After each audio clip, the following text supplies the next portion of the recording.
It's like between two ferns. Yes. We're pretty much the two most traveled tiny houses in the world. I would say so. Yeah, we'll go ahead and say that. We'll put it on record. Yeah. In the world. We need to call up Guinness. Why haven't either of you? I have. Did you really? I've actually called Guinness and applied. And the problem is at the time, because this was a couple years ago, right after I hit the 25,000 mile mark, Guillaume and I tried to get the world record for most traveled tiny house. And they said, no, there's RVs that have traveled more miles. They didn't get it. They don't know that there's a difference between RVs and tiny houses. Now I think if you tried, they would probably know the difference, but this was a couple years ago, and so they were like, no, of course not. There are RVs that have traveled all over the world and done, hundreds of thousands of miles, so. It's like, you guys, you definitely don't get it. It's a whole nother experience taking this is another section of the RV world, right? Yeah. It's a totally different world, because it's not the easiest thing to tow behind a truck, period. So thank you Tiny House Nation too for opening up the doors for people to realize it's a thing. I think the shows, as everyone says, has gone a long way. And I think it's put it on the map, basically, Every time I would drive around, I don't know about you guys, but people would be like, are you that house from Tiny House Nation? They're like, there's only one, first of all, right? And any tiny house has obviously been on Tiny House Nation. And sometimes I just be like, yep. I don't know, you guys ever experienced that? Yeah, yes. we got asked while we were in Charleston, South Carolina, if we were the Tiny House Nation. Are you the Tiny House Nation? I said, yes. Yes, we are. How do you answer that? Yeah, I have no idea. So I don't know what that means, but yes, 100% yes, that's what I am. Still, one of the most common questions we get asked is, what's the difference between a tiny house and an RV? Mm-hmm. Or, that's the positive version of that question. The more negative was, why didn't you just do a travel trailer? Why didn't you just buy an RV? Yeah. Happens all the time. Yeah. So what's your answer for that? Aesthetics is the main reason for me. I mean, I just don't like necessarily the look of all RVs. I mean, I like Airstreams. I think I could renovate the inside of an Airstream and be perfectly happy. Totally. But an Airstream is really expensive. I mean, those have nostalgia behind them, and you can buy an Airstream for $80,000, Yeah. And I also wanted to learn how to build a little bit. I didn't have any experience, so the idea of building my own house was kind of cool. And this seemed like a project I could actually undertake with my partner at the time. So we were like, maybe we could do this together. Maybe we could actually build a house, and that's kind of a cool thing to say. I built my own first house. Yeah. And I also think the longevity of a tiny house over an RV, I mean, we have discussed this before, but don't you think that tiny houses last a lot longer or have the ability to? Absolutely. I mean, RV parks normally say or a lot of them will say, if your RV is older than 15 years, we're not going to take it. Yeah. And so that means the aesthetics have degraded, but and then also, if you've seen any footage on YouTube of an RV in a car crash, it explodes. Yeah, it just comes apart. Yeah. And it's terrifying. So I feel like something like your house or even our house might just turn over a couple times or something. You know what I mean? I feel like it's seriously. It looks like literally a tumbleweed would go down the street. Oh gosh. Yeah. Oh, when we were in Southern California at an RV park, we met a guy who worked in a manufacturing plant for RVs, and we actually interviewed him. And yes, there are some really well-made RVs out there, but he was saying basically you don't realize how much is just stapled. Yeah. It's the kind of construction where it's not meant to last. Right. They take a 1x2, which is not what this is made out of. It's 2x4s. They'll take a 1x2 with a 1x2 on top of it, and where they meet, they'll put one staple. And it's basically the skin, and I get this, it's the skin, it's the tension on the outside that holds it together. But so as soon as you take that tension away, like in a crazy car accident on the highway, it just comes apart. Yeah. Wow.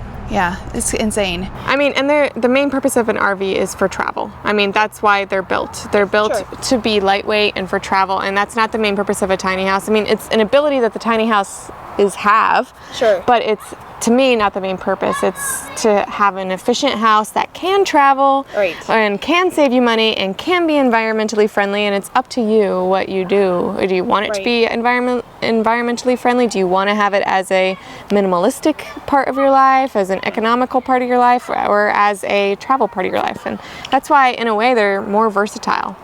What's some of your favorite parking spots that you've ever been in? One of my favorite trips that I ever did, and so there was a lot of great parking spots along the way, was on the way up to Alaska. So Guillaume and I, 2 summers ago, went up to Alaska, and so we went through British Columbia, and we stayed in a lot of BLM. We spent a lot of time off grid, and so it was a 3-month tour. 1 month in British Columbia and the Yukon, 1 month in Alaska, and then back down via the ferry. And so it was really just like the most amazing landscapes you can possibly imagine, and it just felt like untouched land, you know what I mean? Yeah. So that was like some of the best parking spots that I can think of, and just feeling like only a few people, or maybe a few is a relative term, but you know what I mean, compared to other places, only a few people have been here before. And it just felt so untouched, and no tiny house had been here before in some locations. Like, probably my very favorite parking spot was the Arctic Circle. Oh, wow. Yeah, we made it up to the Arctic Circle, and we have a picture of the tiny house next to the sign that says, "You are now in the Arctic Circle." And it took forever to get up there. It's on this like really unpaved dirt road it was really kind of a risky thing to do, because to get the tiny house out of there would have been a huge pain, and the only trucks and everything going on that road are oil rig trucks going back and forth in Alaska, bringing down oil or fixing the pipeline or whatever. So we did it with the tiny house. It took forever, went really, really slow. We got up to the Arctic Circle at midnight, and it was summertime, so it was the midnight sun. It was still light out. Wow. It felt like sunset at that point, even though the sun never really set. And camped right there. It was just beautiful, and fishing and anything you can imagine. Glaciers. There's something really special about that. There's just this part of this planet that's like, I don't know, you reach this ring and you feel like you've like got to the next level of like awesomeness. I don't know. But really, we're all glamping is the reality of this. Yeah. No, exactly. Like, this is glamping? Yeah, I'm totally roughing it here, guys. Like, I love hiking in nature, but I have to say the tiny house has kind of ruined me on like tent camping. Yeah. Like, I could sleep in my mattress in nature, and look out my loft windows. I'm like, that's good enough. That's good. Yeah, well, I mean, I'm at a campground, so it's totally ruined me. Like, I could go camping down the road in a beautiful landscape, but I could also go there, stay there pretty late, and then come back here, and then like sleep in my very comfortable bed. You know what I mean? So like, I'm already at a campground. I have a campfire every night if I want to, and it's pretty hard to now sleep on the ground.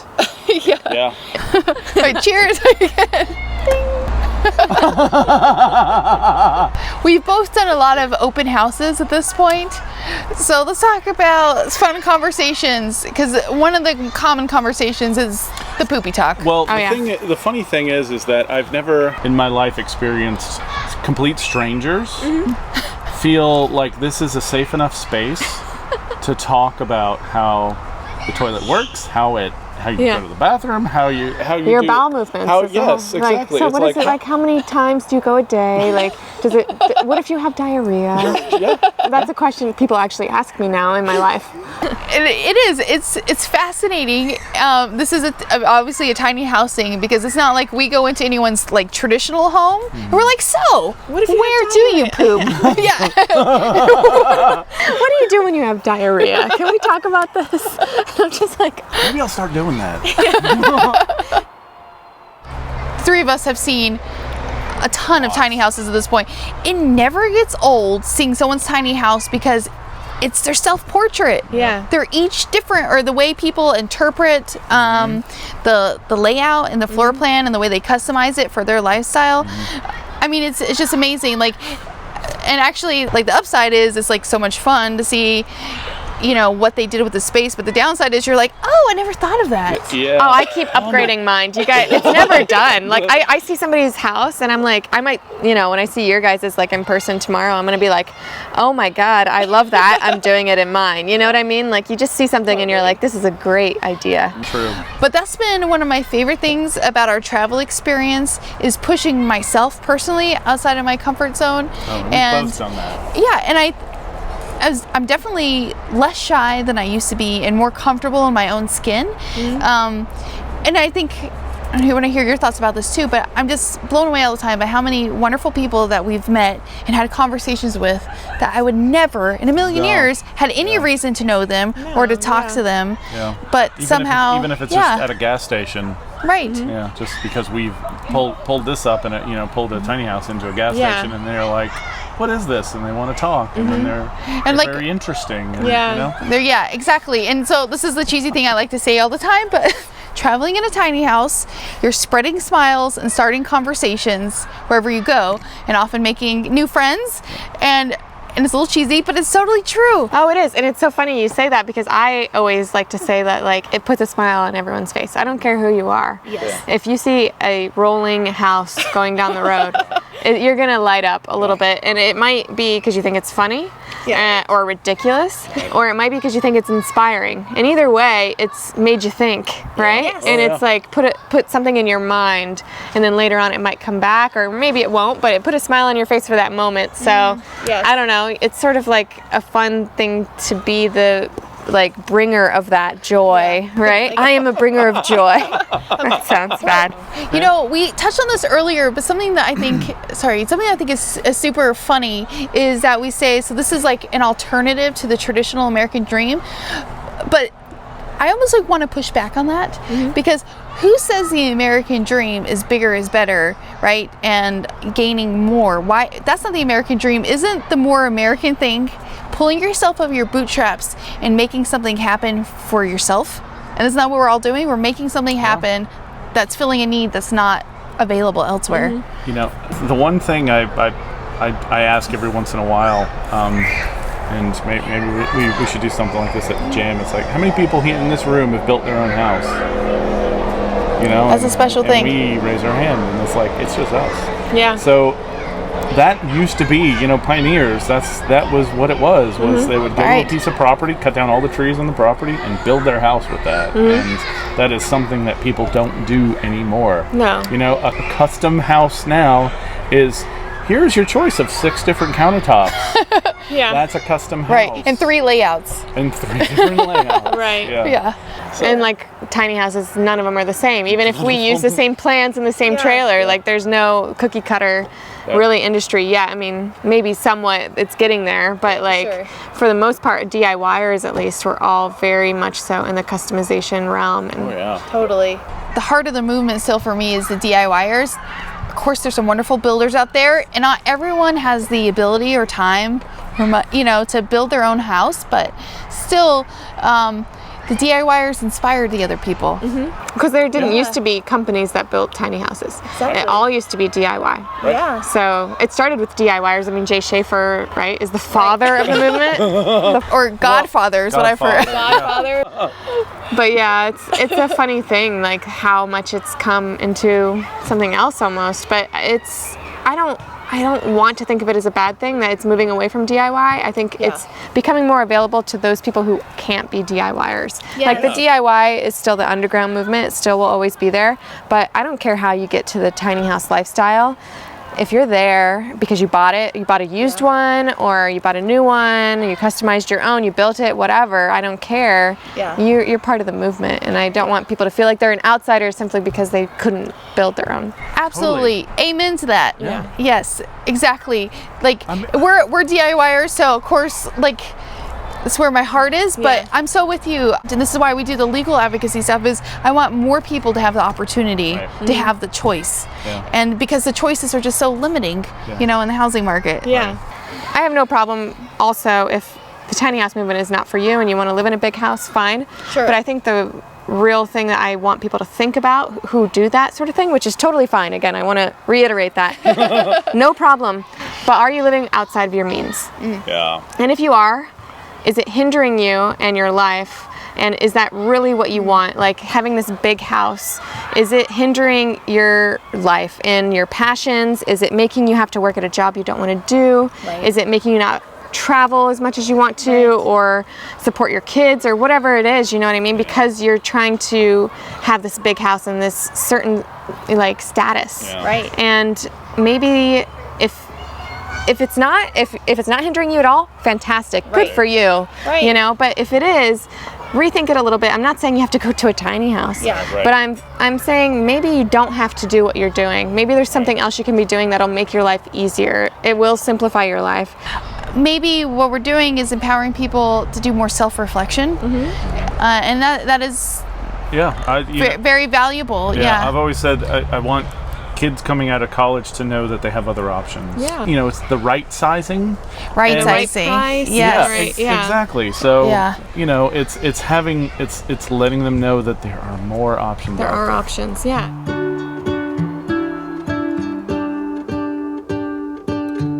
Let's talk about travel advice. Okay, both of us have put on some serious miles on our tiny house. Yes, we have. So we've learned a lot. So at this point in the game, when we talk to other tiny house enthusiasts and they have a vision for their tiny home and they're like, I want to build this tiny house, I want to travel. And I'm always like, yeah, like go for it, like whatever your dream is. But the thing is, a few of these people really think about how much they want to be mobile.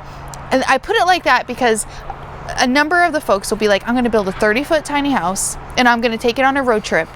And I hate to be the one to be like, I'm just going to burst your bubble and say a 30-foot tiny house is not a great road trip house. No, yeah, exactly. You know, it's like, have you thought about the weight? Have you thought about the maneuverability? Where you're going to park? Gas. You know, all these things are incredibly limiting the bigger you get. Yep. Oh yeah. Yeah. Build smaller, build lighter if you really want to travel with this thing full time all the time. Sure. Even with building our house, we built it smaller. You know, it's a 20-foot trailer, but it's 17 feet a house. It's on a dual axle, so it can maneuver a little bit better. It's within the wheel wells. It's within the wheel wells, and it's still around 10,000 pounds. Yeah. So, so it's still kind of a heavy tiny house, but with building it like that, I feel like I now know, with traveling with it so much, that I built the biggest travel house that you should travel Right. with because of, you know, some of the problems that we've run into. But yeah, so we often tell people 20-foot trailer, in our opinion, is like max for a good travel size. Yeah. Maybe a 24-foot gooseneck or fifth wheel if you have, you know. Right, because of the weight distribution's better. Yeah. So, you know, but it's still like when you get up to like 24, 26 foot, it's like it's starting to get close to the 3-axle.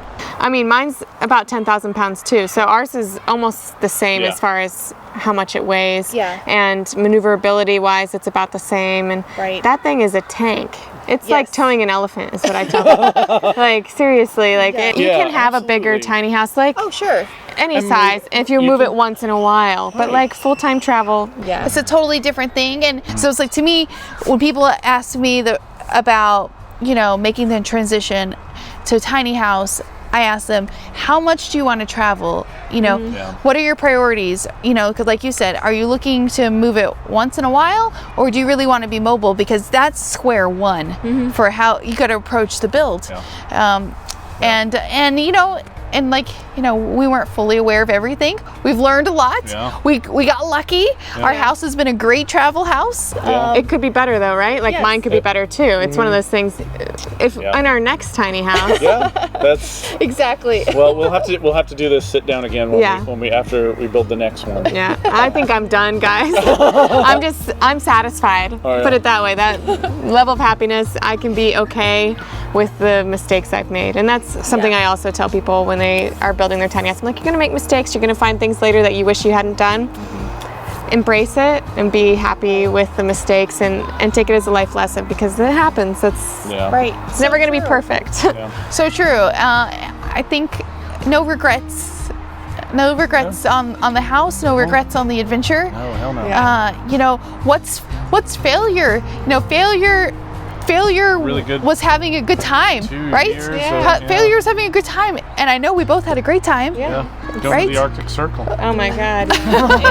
Worth every ounce of, effort I put in and every penny I put in as well. Totally agree. Yeah. Well, cheers to that. All right. Tiny forever. That feels like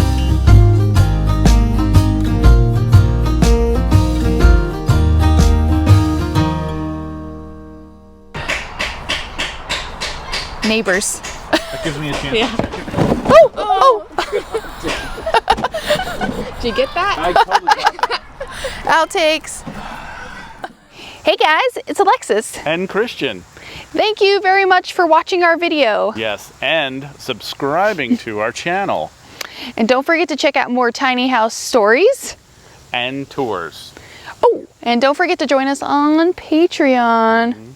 And again, don't forget to subscribe. See you next time. Take it easy, guys.